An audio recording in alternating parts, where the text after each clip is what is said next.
এই যে আমাদের মেহেন্দি আর্টিস্ট নিতা। হ্যালো এভরিওয়ান, আমি মেহেন্দি আর্টিস্ট নিতা। কেমন আছো তোমরা সবাই? দিনটি ছিল 27 এপ্রিল। আবারও সকাল সকাল বেরিয়ে পড়েছি নতুন একটা জায়গাতে, নতুন একটা কাজের উদ্দেশ্যে। তো কাজটি ছিল আমার কল্যাণীতে, কল্যাণী গয়েশপুর বলে একটি জায়গাতে। তো কথা বলতে বলতে লোকেশনে আমি চলে এসেছি। আর দেরি করবো না, ঝটপট গিয়ে কাজে বসবো। আমার যে ক্লায়েন্ট মানে দিদির সাথে আমার আগেই কথা হয়েছিল। দিদি বলেছিল মোটিভের ওপরে কাজ করতে চায়। আমাকে একটা রেফারেন্স পিকচার দেওয়া হয়েছিল, বলেছিল তুমি তোমার মতন করে মিক্স ম্যাচ করে কাজটি করে দিও।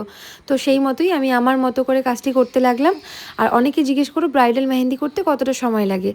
সেটা কিছু বলা যায় না, এক একটা ডিজাইন এক এক রকম সময় লাগতে পারে। আর চার্জেসটা কিন্তু ডিজাইনের উপরেই নির্ভর করছে, প্রত্যেকটা ডিজাইনের আলাদা আলাদা চার্জেস থাকে। তো চলো ফাইনাল লুকটা তোমাদের সাথে শেয়ার করি। পুরোটাই মোটিভের ওপর রাখার চেষ্টা করেছি, এলিফ্যান্ট, পিকক, তবলা সানাই, মঙ্গল ঘট। তো আমি তো কাজটা করে ভীষণ স্যাটিসফাইড। তোমাদের কিন্তু কমেন্টের অপেক্ষায় রইলাম, তোমরা জানিও কেমন লেগেছে একটু বলো। খুব ভালো, খুব সুন্দর হয়েছে।